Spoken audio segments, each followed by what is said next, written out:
सबको जय मसीह की। मैं प्रभु यीशु मसीह के नाम में कॉफ़ी विद क्राइस्ट के 79th एपिसोड में एक बार फिर से आप सभी का स्वागत करता हूं। और आज हम बात करने वाले हैं जिस विषय पर, वो काफ़ी गंभीर और ध्यान देने वाला विषय है, जिसका शीर्षक है जब पाप सफलता जैसा दिखने लगे। जी हाँ, जब पाप आपको सफलता की तरह नजर आता है, या फिर when sin looks like success. जी, कई बार क्या होता है, हमारे जीवन में कुछ रास्ते हमें बहुत आसान नज़र आते हैं, चमकदार नज़र आते हैं और लाभदायक दिखाई देते हैं। ऐसा लगता है कि हम जब इस रास्ते पर चल रहे हैं तो लोग हमारे लिए ताली बजाते हैं, हमारी सराहना करते हैं और दुनिया उसे जो नाम देती है वो है सक्सेस। लेकिन मेरे प्रियो, परमेश्वर की नज़र में हर चमकती चीज़ सोना नहीं होती। यानी कोई भी काम जब हम कर रहे होते हैं, ज़रूरी नहीं है कि वो परमेश्वर की नज़रों में सही हो। वो हमारी नज़रों में सही हो सकती है, लेकिन वो ज़रूरी नहीं है कि परमेश्वर की नज़रों में भी उतनी ही पुख्ता हो जैसा हम उसके बारे में सोचते हैं। जो आज आपको ऊंचाई लग रही है, हो सकता है कल वही ऊंचाई आपके लिए एक गहरी खाई बन जाए। इसलिए हमें बहुत सोच समझकर इस बात का ध्यान रखना है कि कहीं हम अपनी समझ का सहारा लेकर के कहीं ऐसा तो नहीं कर रहे हैं कि जो परमेश्वर की नज़रों में पाप कहलाए।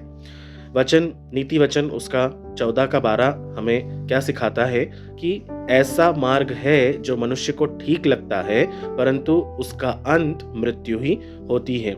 यही सेम वचन दोबारा नीति वचन में सुलेमान के द्वारा कहा गया है, जिसमें फिर से उसने यही बात कही है कि ऐसा मार्ग है जो मनुष्य को सीधा प्रतीत होता है, परंतु उसके अंत में मृत्यु ही प्राप्त होती है।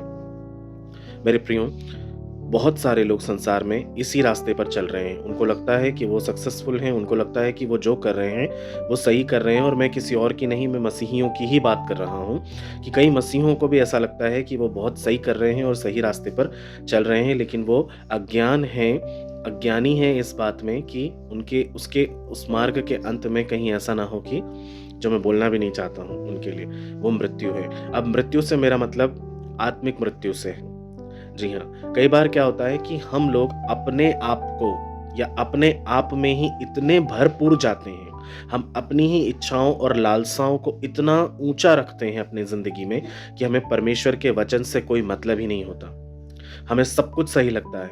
हम मसीह परिवार में तो जन्मे हैं, बड़े हुए हैं, पले हैं, सब कुछ है, लेकिन वचन से हमारा कोई नाता नहीं होता। हमको लगता है कि हम जो कुछ कर रहे हैं वो सही है, वो परमेश्वर की नज़रों में भी सही है। अगर वो सही नहीं होता तो वो हमारे जीवन में नहीं होता। लेकिन मेरे प्रियो, पर्सनल एनकाउंटर होना परमेश्वर के साथ में बहुत ज़रूरी है। वचन में बढ़ना, वचन की मिनादी होना हर घर में ये बहुत ज़रूरी है। ये मेरे, आपके और हर एक उस माता पिता की जिम्मेदारी है कि वो आज की इस जनरेशन में अपने बच्चों में खासकर वचन की मिनादी करें।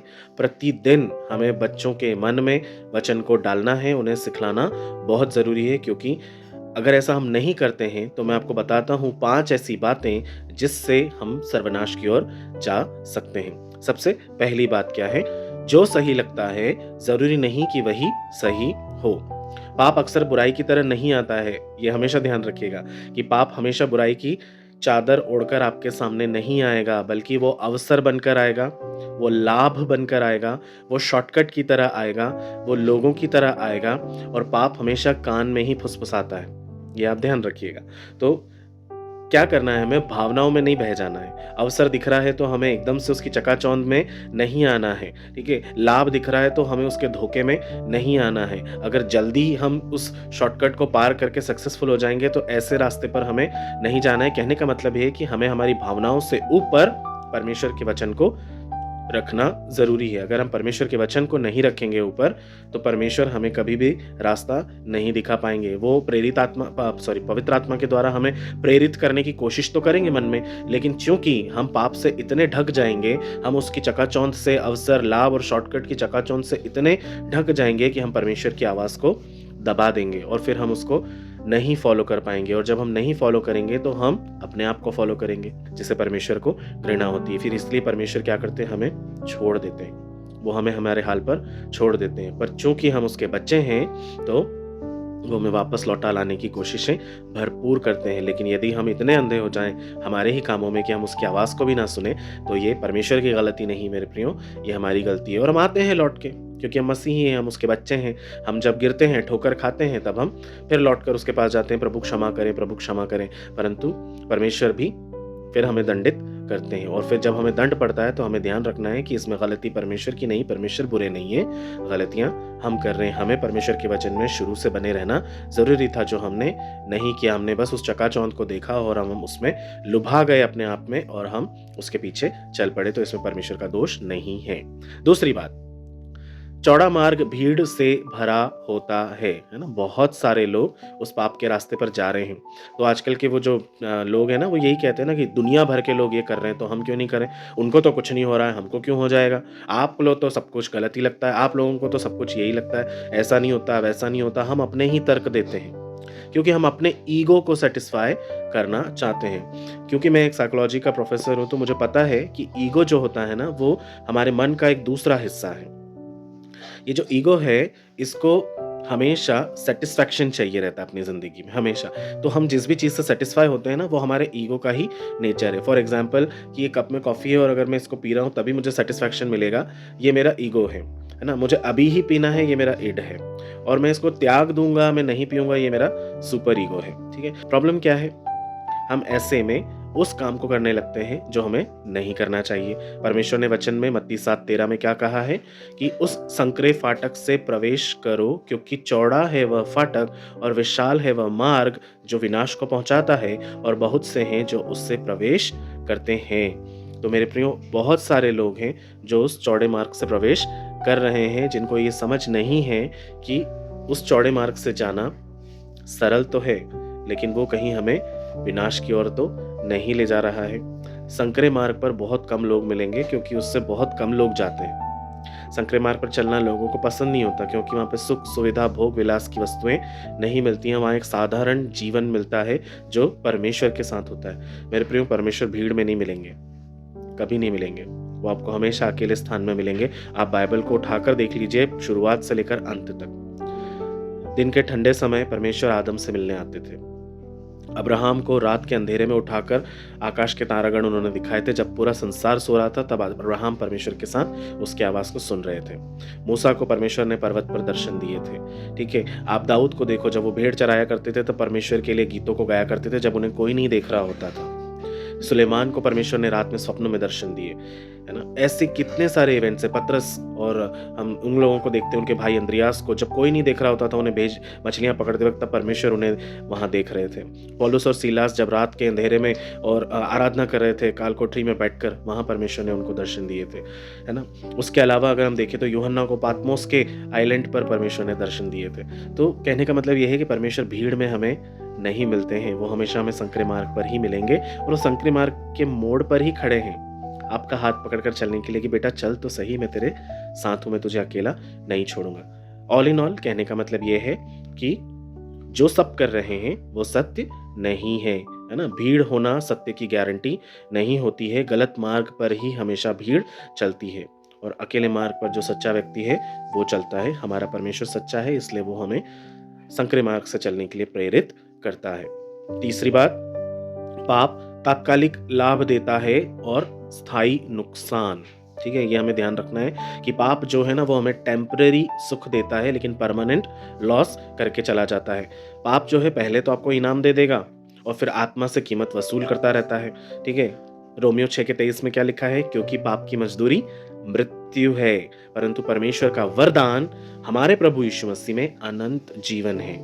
तो अगर हमें अनंत जीवन चाहिए तो हमें प्रभु यीशु मसीह की आवाज को सुनना है और पाप की आवाज को दबाने की कोशिश करना है। मुझे पता है कि ये बहुत मुश्किल होता है, क्योंकि जब हम स्वभाव से जब हम पापी हैं तो पाप पर कंट्रोल करना, पाप न करना, पाप के विचार हमारे मन में ना आना, पाप को छोड़ना, ये बहुत मुश्किल हो जाता है, बहुत मुश्किल। लेकिन मेरे प्रियो, यदि कोई ऐसी बात है जिसके लिए आप परेशान हैं, यदि आप उसे वाकई में अपने जीवन से दूर करना चाहते हैं, ऐसे किसी पाप को, और वो आपसे संभव नहीं हो रहा है, तो आप उसे परमेश्वर को दे दीजिए और परमेश्वर के हाथ में छोड़ दीजिए। परमेश्वर को जब उस पाप से आपको मुक्ति देनी है, वो धीरे धीरे करके आपके पवित्रीकरण के प्रोसेस में आपको पाप से दूर कर देंगे। किसी और दिन मैं आपको जरूर बताऊंगा कि पवित्रीकरण के क्या प्रोसेस होते हैं और कैसे हमको हमारे अनंत जीवन तक परमेश्वर पवित्र करे, इस जीवन तक हमें पवित्र करते रहेंगे, और किस तरह से हमको परमेश्वर का सुख स्वर्ग प्राप्त होगा।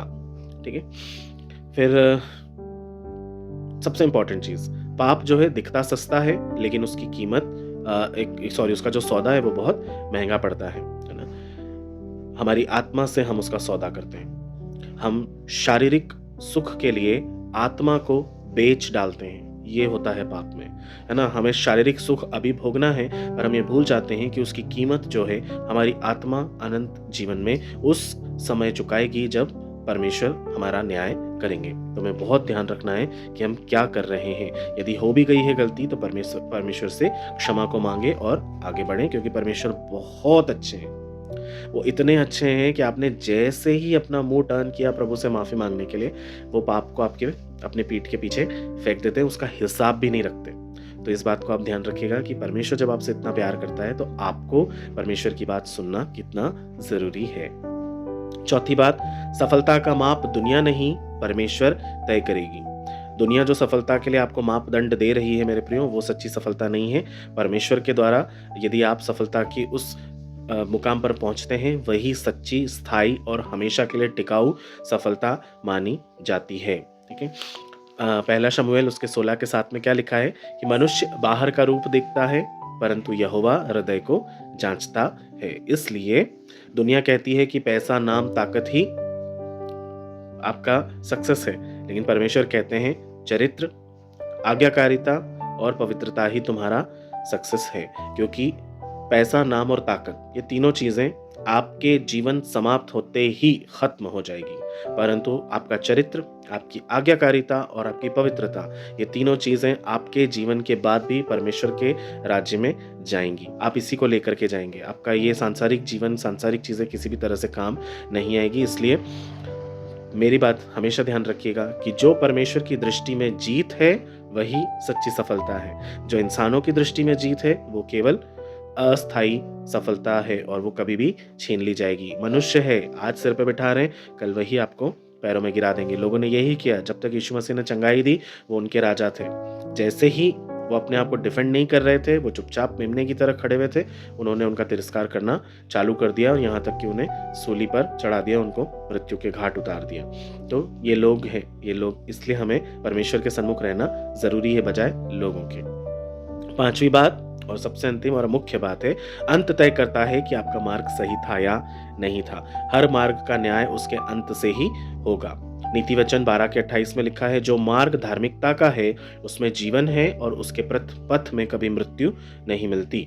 जी हाँ, जो आज चमक रहा है वह कल जल भी सकता है। इसलिए हमें सोच समझ के चलना है कि हर मार्ग का न्याय उसके अंत से ही हमें पता चलेगा। इसलिए धार्मिकता का जीवन जिए। अब धार्मिकता का जीवन जीने के लिए मैंने आपको पहले के वीडियोस में भी बताया हुआ है कि मसीहों के लिए धार्मिकता कोई काम से नहीं है, आपको कोई दिखावटी कुछ नहीं करना है परमेश्वर के लिए, है ना। आपको केवल उस पर विश्वास करना है। प्रभु यीशु मसीह सिर्फ आपसे वही चाहते हैं कि आपका विश्वास आपकी धार्मिकता गिना जाएगा, और वो विश्वास कर्म के साथ होना चाहिए, क्योंकि कर्म बिना विश्वास जो है वो अधूरा है या मरा हुआ है। तो कहने का मतलब यही है कि यदि आप विश्वास करते हैं तो अपने कर्मों से उसे प्रकट करें कि हाँ प्रभु, मैं विश्वास करता हूँ। आप नित दिन उसके चरणों में जाएं, उससे बुद्धि, ज्ञान, समझ को मांगे इस जीवन के लिए। हमें कैसे सीधाई के मार्ग पर चलना है, प्रभु आप हमें गाइड करें। आप हमें हर काम को आप प्रभु के पास ले जाइए, हर काम को। प्रभु मुझे ये करना है, कैसे करूं, बुद्धि दीजिए। प्रभु मुझे ये सीखना है, कैसे सीखूं, आप बुद्धि दीजिए। आप मुझे इस समस्या से बाहर निकालिए, आप मेरे लिए द्वारों को खोलिए, आप मुझे बताइएगा। जिस काम में, याद रखना मेरे प्रियो, जिस काम में आपको मन में अशांति हो रही हो करने से पहले, तो आप उस काम को मत करिए। और जिस काम को करने में आपका मन शांत है, आप उस काम को करिए, क्योंकि उसमें परमेश्वर की शांति आपके साथ है। परमेश्वर जो आशीषें देते हैं उसमें वो कभी दुख नहीं मिलाते। इस बात को आप ध्यान रखिएगा। इसलिए जब पाप सफलता जैसा दिखे, तब वचन को अपना आईना बनाइए। दुनिया तो शोर मचाएगी, परंतु पवित्र आत्मा धीरे से बोलेगी। क्या बोलेगी? जो मार्ग क्रूस से होकर जाता है वह जीवन तक पहुंचाता है। इसलिए प्रतिदिन अपने क्रूस को उठाएं, क्योंकि उसका क्रूस हल्का है मेरे प्रियो। और ये जो दुनिया का बोझ है ना, ये बहुत भारी है। तो ये मत उठाइए, लेकिन उसके क्रूस को उठाइए। परमेश्वर आपको जरूर सफलता देंगे। कॉफी विद क्राइस्ट की आज की सीख क्या है? सफलता वो नहीं जो दिखे, सफलता वो है जो परमेश्वर के सामने दिखे। जो परमेश्वर के सामने ठहरे, वही सच्ची सफलता है। मैं विश्वास करता हूँ परमेश्वर इन वचनों के द्वारा आपको बहुत आशीष देगा। आइए हम प्रार्थना करें। खुदावंद बड़ी नम्रता और दीनता के साथ एक बार फिर हम आपके अति पवित्र चरणों में आते हैं। हम विश्वास करते हैं इस वचन के द्वारा जो भी subscribers, followers, friends, teachers, colleagues, family persons और परमेश्वर पिता जितने भी लोग मुझे दुनिया भर के कोने से देखते हैं, पिता परमेश्वर आप उन सबों के ऊपर इस बात को रिवील करिए कि पिता परमेश्वर वे पाप से दूर रहें और प्रभु जी सांसारिक सफलता को अपनी परमानेंट सफलता ना मानते हुए प्रभु जी आपके साथ एक साझा जीवन जीने पाए प्रभु, और उससे वो सफल बनाने पाए पिता। क्योंकि प्रभु जी आपका वचन हमें यही सिखाता है कि आप संकरे मार्ग पर ही मिलने वाले परमेश्वर हैं, आप अकेले में मिलने वाले परमेश्वर हैं प्रभु, आप भीड़ में हाजिर नहीं होते हैं खुदावंद। पिताजी मैं आपके हाथों में हर एक को सौंपता हूँ। दुख मुसीबतों से आप उन्हें बचाएं, मौत खतरों से, दबे छुपे खतरों से आप उनकी सुरक्षा करें प्रभु। आप उनके जीवन में अद्भुत आशीष के कटोरे को उंडेलें। हर एक बीमारी, मौत, खतरे, पाप, श्राप उनके जीवन से दूर हो जाए और आपका नाम उनके जीवन में पिता परमेश्वर बल लाए, शांति लाए, आनंद लाए और सब बातों से बढ़कर आपका आत्मिक शालोम उनके जीवन में पहुंचने पाए। आपने ऐसा कर दिया है, उसके लिए धन्यवाद देता हूँ। आदर, मान, महिमा, इज्जत, गौरव, जलाल सब कुछ दे करके प्रभु यीशु मसीह के नाम से इस प्रार्थना को मांगता हूँ। दया करके सुनिए, ग्रहण कीजिए। आमीन।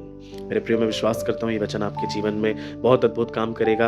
आप आशीषों को पाएंगे। मेरे साथ हर दिन यूं ही बने रहिएगा। हम हर दिन छोटी छोटी बातों को सीखेंगे, मसीहत में आगे बढ़ेंगे, शैतान को कुचलेंगे, उसे याद दिलाएंगे कि वो मैला, हारा और कुचला हुआ ही है। प्रभु आपका दिन शुभ करे। आप सभी को जय मसीह की।